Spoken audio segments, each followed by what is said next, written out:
जब परी ने कहा, मैं तुम्हारी पत्नी बनकर तुम्हारे साथ जीवन बिताना चाहती हूँ, जैसी करनी वैसी भरनी। एक लोक कथा। बहुत समय पहले की बात है। इंद्रावती नदी के तट पर एक घना वन था।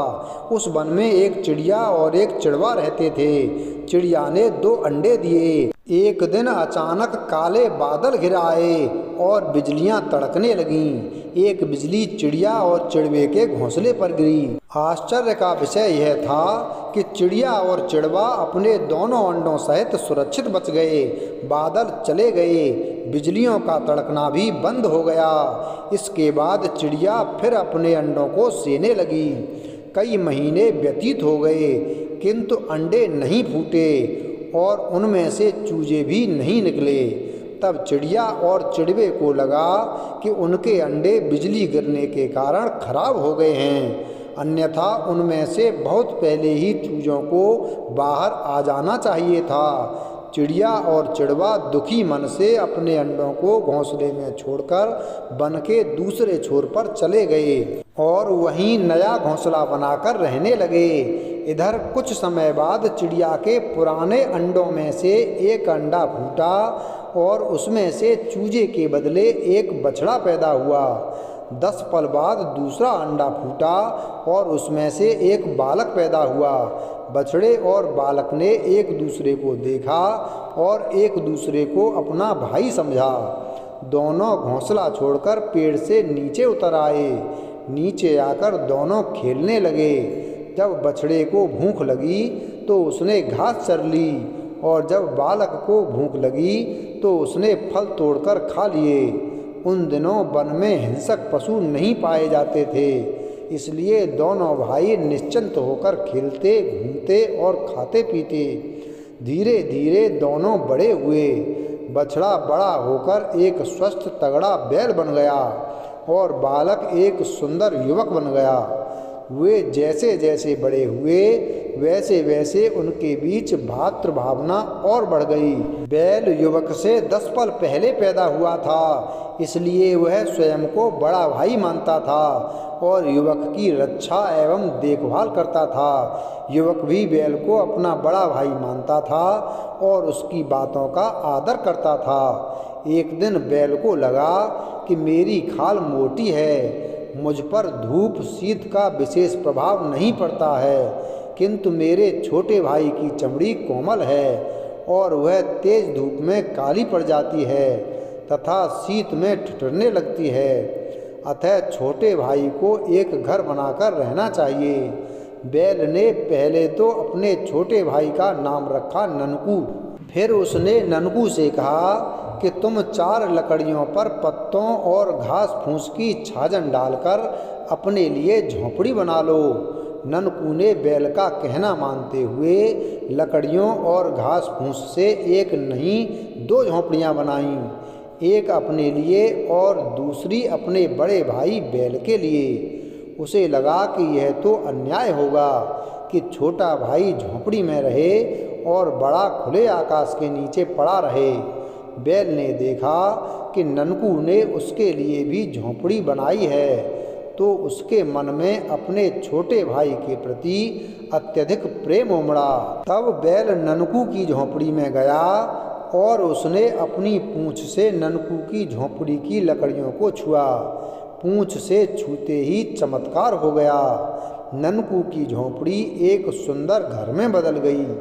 उस घर में गृहस्थी का पूरा सामान था, किंतु बैल ने अपनी झोंपड़ी वैसी ही रहने दी। उसे लगा कि मैं तो बैल हूँ, मुझे घर अथवा गृहस्थी के सामानों का क्या करना।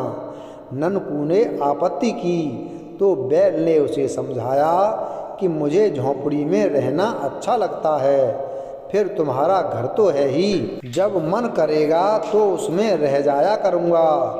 ननकू बैल की इच्छा के सामने चुप रहा। कुछ दिन बाद बैल को लगा कि अब उसके छोटे भाई का विवाह हो जाना चाहिए। यह विचार करके उसने ननकू को विशेष चारा लाने के बहाने वन में एक पोखर के पास भेजा। बैल को पता था कि परियां उस पोखर में नहाने आती हैं। ननकू पोखर के किनारे चारा काटने लगा। उसी समय परियां पोखर में नहाने आईं। ननकू ने भी परियों को देखा। वह परियों में से एक परी की सुंदरता पर मोहित हो गया। परी भी ननकू पर मोहित हो गई। तब परी ननकू के पास आई। मैं तुम्हारी पत्नी बनकर तुम्हारे साथ जीवन बिताना चाहती हूँ। परी ने कहा, इस बारे में मुझे अपने बड़े भाई से पूछना होगा। ननकू ने उत्तर दिया, ठीक है, हम तुम्हारे बड़े भाई के पास चलते हैं। परी ने कहा। ननकू और परी बैल के पास पहुँचे। बैल तो प्रतीक्षा ही कर रहा था। उसने तत्काल सहर्ष अनुमति देते हुए दोनों का विवाह करा दिया। ननकू और परी हंसी खुशी से रहने लगे। एक दिन एक राजा भटकता हुआ उस ओर आ पहुंचा जहां ननकू और बैल रहते थे। राजा ने घने वन के बीच सुंदर घर देखा तो वह चकित रह गया। इतने में उसे परी दिखाई दे गई। परी की सुंदरता देखकर वह मूर्छित होते होते बचा। वह पानी पीने के बहाने परी के निकट जा पहुंचा। उसने परी से पानी मांगा। परी ने उसे पानी पिलाया। हे सुंदरी, तुम यहाँ अकेली वन में क्या कर रही हो? तुम्हें तो राजमहल में रहना चाहिए। राजा ने परी से कहा, मैं यहाँ अकेली नहीं रहती हूँ। मेरा पति और मेरे जेठ मेरे साथ रहते हैं। रहा राजमहल में रहने का प्रश्न, तो जहाँ मेरे अपने लोग रहते हैं वहीं मेरा राजमहल है। परी ने उत्तर दिया। अभी राजा परी से बात कर ही रहा था कि ननकू और बैल भी आ गए। ननकू ने राजा से उसके बारे में पूछताछ की।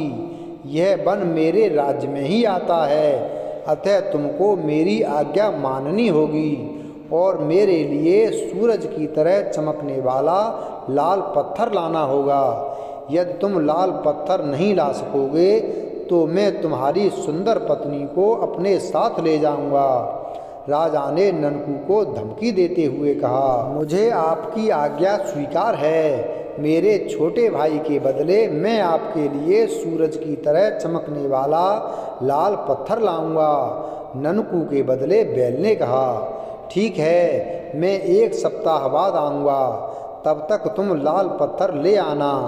यह कहकर राजा चला गया। राजा के जाने के बाद ननकू चिंतित हो उठा। भैया, तुमने कह तो दिया, लेकिन तुम लाल पत्थर लाओगे कहाँ से? ननकू ने बैल से पूछा। कहीं से भी लाऊंगा, लेकिन लाकर रहूँगा। मेरे रहते हुए तुम दोनों पर कोई आँच नहीं आ सकती है। बैल ने कहा, लेकिन मैं तुमको अकेले नहीं जाने दूंगा, मैं भी तुम्हारे साथ चलूँगा। ननकू ने कहा, आप दोनों को कहीं जाने की आवश्यकता नहीं है। मुझे पता है कि सूरज की तरह चमकने वाला लाल पत्थर कहाँ मिलेगा। मैं अभी जाकर वो पत्थर ले आती हूँ। परी ने कहा, मैं भी तुम्हारे साथ चलूँगा। ननकू ने कहा, नहीं, वहाँ परियों के अतिरिक्त कोई नहीं जा सकता है। आप चिंता न करें, मैं अभी गई और अभी आई। यह कहते हुए परी अदृश्य हो गई। दूसरे ही पल जब वह प्रकट हुई तो ननकू और बैल की आंखें चकाचौंध हो गईं। परी के साथ में सूरज की तरह चमकने वाला लाल पत्थर था। ननकू पत्थर देखकर बहुत खुश हुआ। उसे लगा कि अब राजा उसकी पत्नी को उससे छीन नहीं सकेगा, किंतु बैल समझ गया कि राजा की नीयत में खोट है। लाल पत्थर मिलने पर वह कोई और उपाय करेगा जिससे परी को वह ननकू से छीन सके। ननकू, एक बात ध्यान से सुनो कि जब राजा पूछे कि ये पत्थर कौन लाया है तो कहना कि मेरा बड़ा भाई लाया है। उसे असली बात कदापि नहीं बताना। बैल ने ननकू से कहा। सप्ताह भर बाद जब राजा लाल पत्थर लेने आया तो ननकू ने उसे पत्थर दे दिया। ये पत्थर कौन लाया? राजा ने ननकू से पूछा। मेरा बड़ा भाई पत्थर लाया है, ननकू ने कहा। राजा ने यह इसलिए पूछा था क्योंकि राजा ने सुन रखा था कि जहाँ यह पत्थर मिलता है वहाँ कोई मनुष्य नहीं जा सकता है।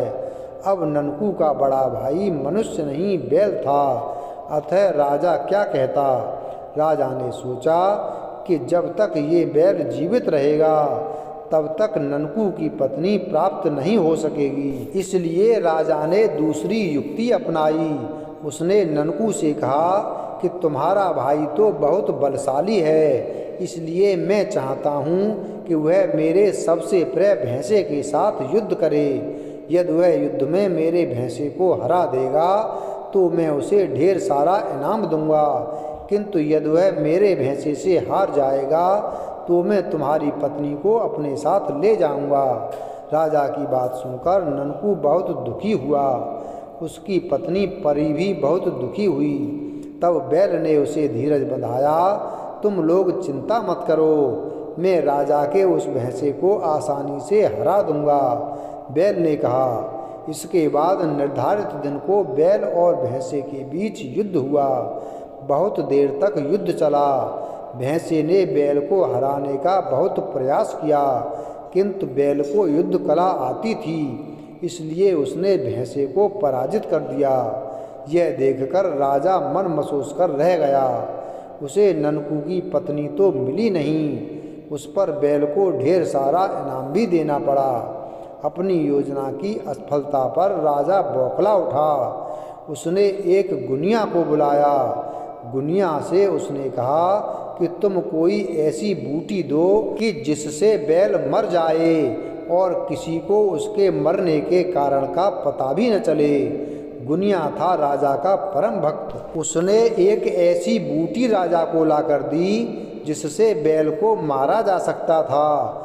बूटी पाने के बाद राजा ने ननकू के पास सूचना भेजी कि मैंने अब तक तुम लोगों को बहुत तंग किया है, लेकिन अब मैं तुम लोगों से मित्रता करना चाहता हूँ, इसलिए मैं तुम लोगों के साथ भोजन करना चाहता हूँ। ननकू था सीधा साधा।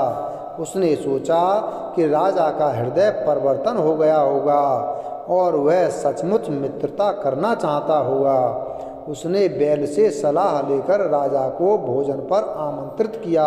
बैल जानता था कि राजा बहुत दुष्ट प्रकृति का है, उसका हृदय इतनी आसानी से परिवर्तित नहीं हो सकता है, किंतु यदि कोई भोजन करने आना चाहता हो तो भला उसे मना कैसे किया जाए। अतः राजा को आमंत्रित करने के सिवा और कोई उपाय न था। ननकू का आमंत्रण पाकर राजा ननकू के घर आ पहुंचा। परी ने अपने हाथों से भोजन पकाया। बैल, ननकू और राजा तीनों भोजन करने बैठे।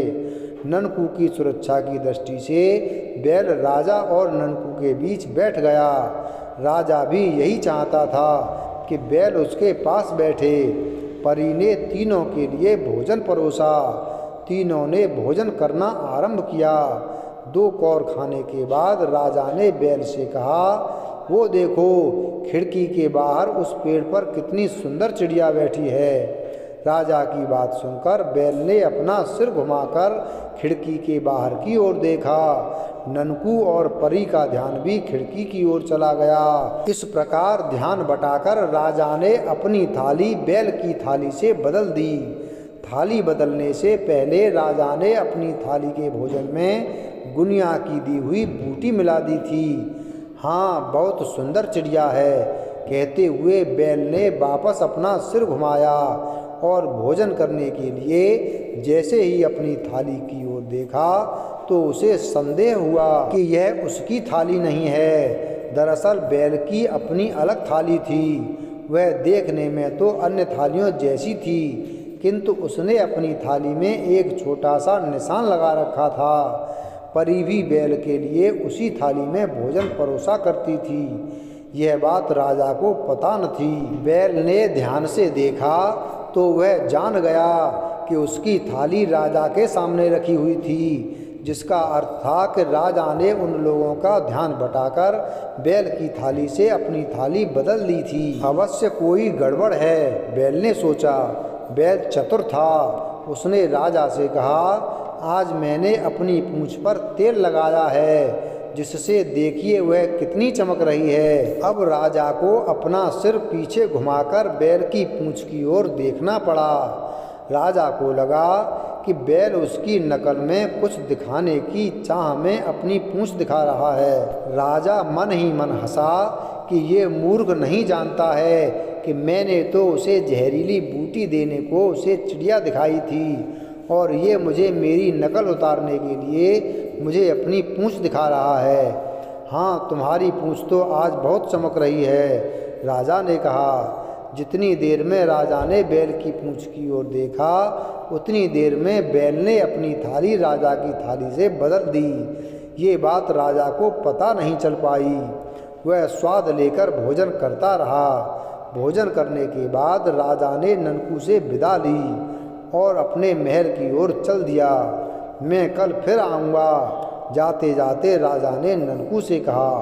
उसे पता था कि थोड़ी देर में बैल मर जाएगा, तब कल उसे ननकू की पत्नी को छीनकर ले जाने से रोकने वाला कोई नहीं रहेगा। चलो हम राजा का पीछा करते हैं। राजा के जाने के बाद बैल ने ननकू से कहा। बैल और ननकू राजा के पीछे पीछे चल दिए। कुछ दूर जाने पर राजा का सिर चकराने लगा। बूटी अपना प्रभाव दिखाने लगी थी। अब राजा को समझ में आया कि बैल उसकी चालाकी समझ गया था और बैल ने भी उसके साथ वही किया जो राजा बैल के साथ कर रहा था। किंतु राजा अब अपने बचाव के लिए कुछ नहीं कर सकता था। वह भूमि पर गिर पड़ा और दूसरे ही पल उसके प्राण पखेरु उड़ गए। भैया, ये राजा को क्या हुआ? ननकू ने आश्चर्यचकित होते हुए बैल से पूछा। जैसी करनी वैसी भरनी, कहते हुए बैल ने ननकू को राजा की दुष्टता के बारे में बताया। इसके बाद दोनों भाई खुशी खुशी घर लौट आए। परी भी राजा के मरने का समाचार सुनकर बहुत खुश हुई। कुछ समय बाद परी ने 2 बच्चों को जन्म दिया। बैल, ननकू, परी और उसके दोनों बच्चे आनंदपूर्वक रहने लगे। वीडियो अगर पसंद आया हो तो वीडियो को लाइक करें, चैनल को सब्सक्राइब करें और बेल आइकन प्रेस करें। धन्यवाद।